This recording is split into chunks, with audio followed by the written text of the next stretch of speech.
this fourth segment in our Sense of the Passion. Today we reflect on the parable of the prodigal son.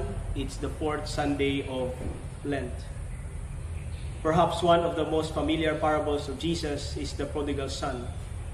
And I believe not only familiar, but many, if not all, can resonate so well with how the story unfolds. In one way or another, we have become the prodigal son who once were lost and found our way back to the embrace of the merciful Father. Or for many, until now, we continue to grapple finding our way back to the Father. One of my favorite American poets is Robert Frost. In one of his poetries, The Death of the Hard Man, he said, "Home is the place that when you have to go there, they have to take you in. For better or worse, anybody who comes home is welcomed back by the household with enthusiasm, with warm appreciation. Wherever you might have come from, home is a place where everyone welcomes you. Lent is a going home.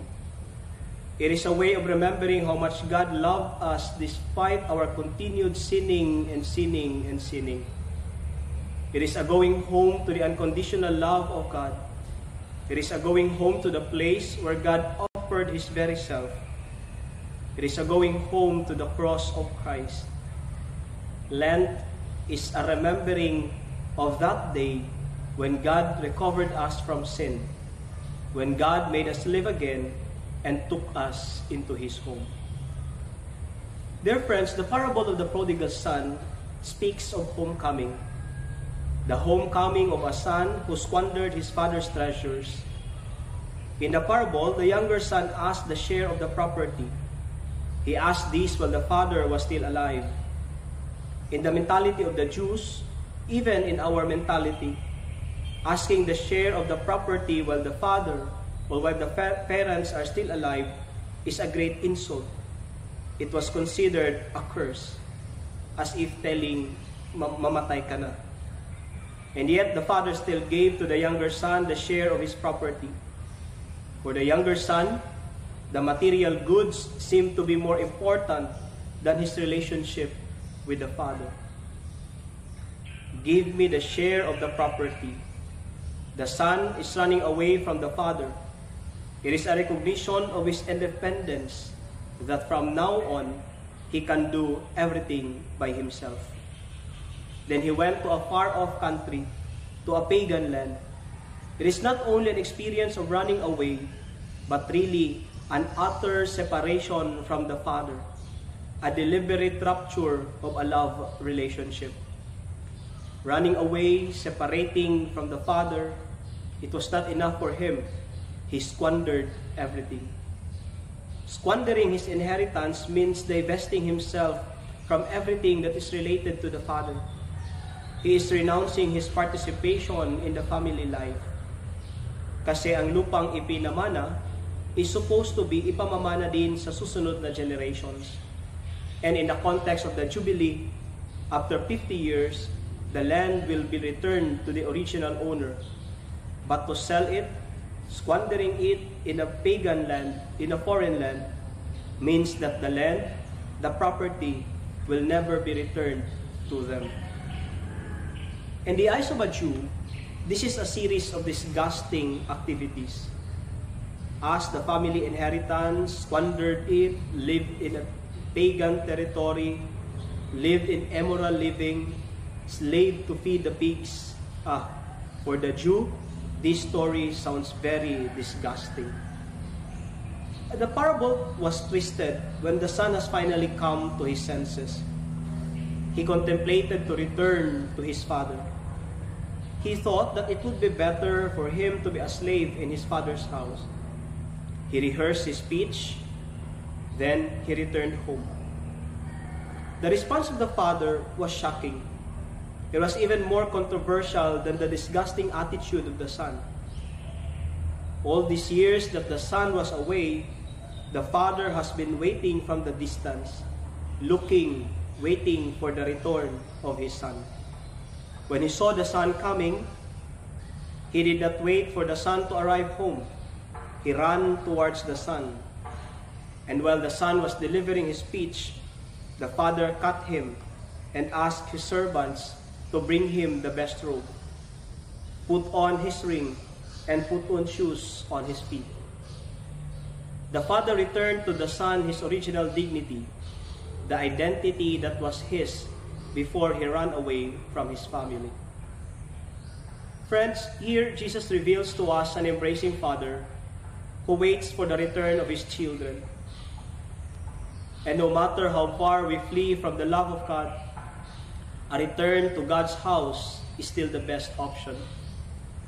God is the hope of the anguished. God embraces them. God embraces us. And the parable tells us that a sinner who returns is assisted and saved, not judged, not condemned. In this parable, the father showed us that his real treasure is not the property. His real treasure is his son. The son was not able to tell his father the intent of his homecoming because for the father, the son might have made a mistake, might have committed a disgusting mistake, but he remains his son. And he is always welcome to return to the house of the father anytime. For the father, the son is not the enemy. He is the prize. And he is winning back the son into a relationship with him. This is how God wants us to win us back into a relationship with him. We may be living in sin, committing a disgusting mistake, continuously offending the Lord, offending the community, offending the society.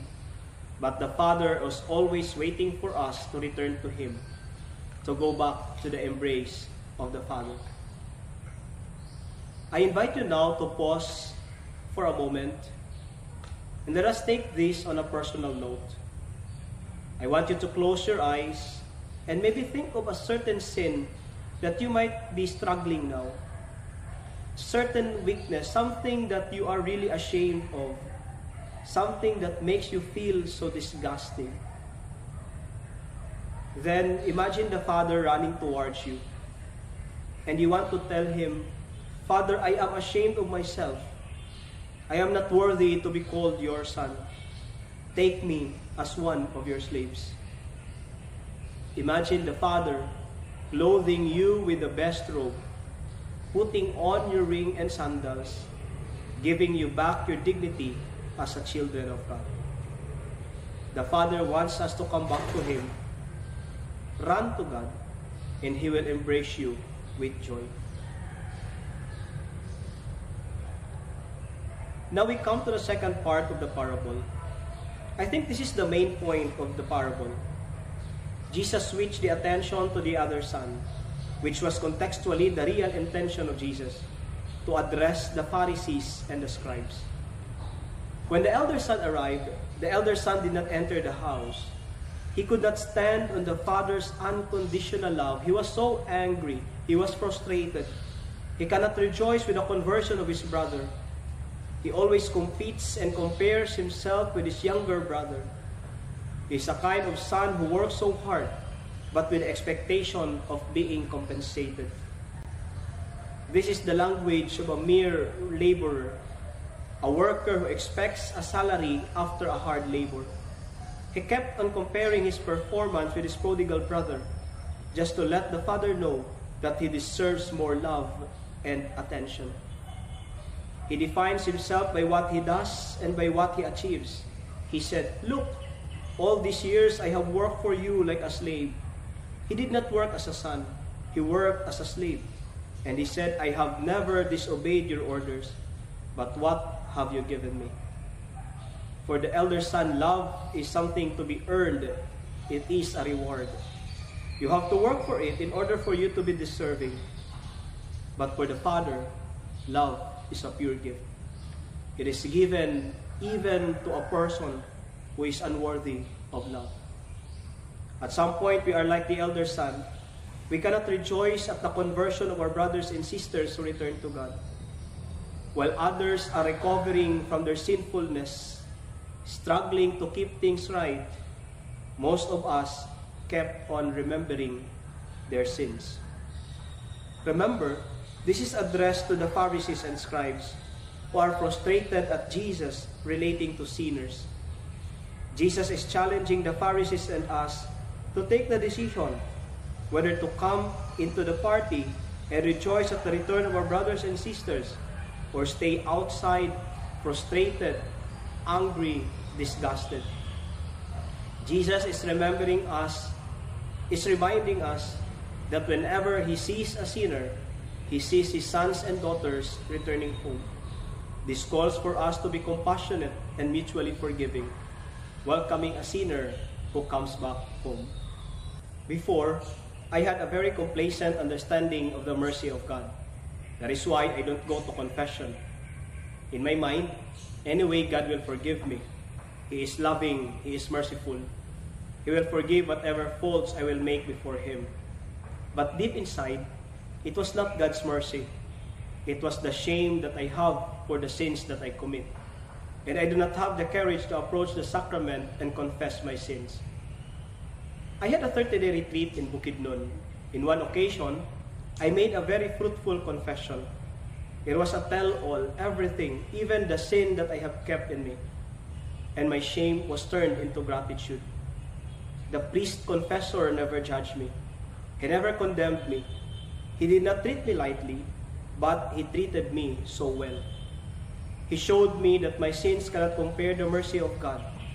No amount of sin is able to separate me from the love of God.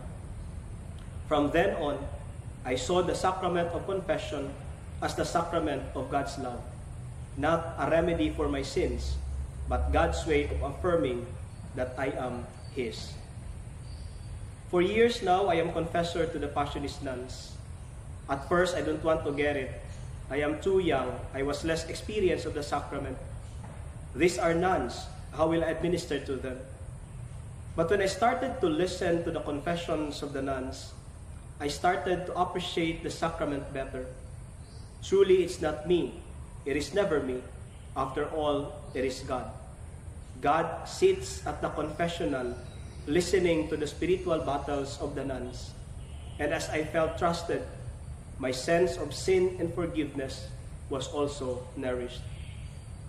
Friends, we are called to return to the Father, not only as the Son who was disgusted of his sinfulness, but as the Son who has compassion to a sinner like himself.